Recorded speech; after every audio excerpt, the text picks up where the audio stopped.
Hey there! Today we're going to look at how to use Wipeout in AutoCAD 2026. Hide drawing objects easily.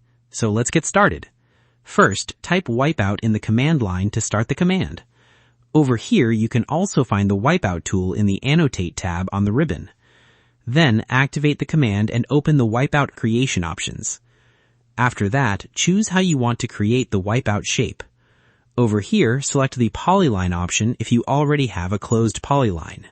Then, click on the polyline to apply the wipeout directly. After that, if no polyline is available, choose to draw the shape manually using points. Over here, click step by step to form a polygon for the wipeout area.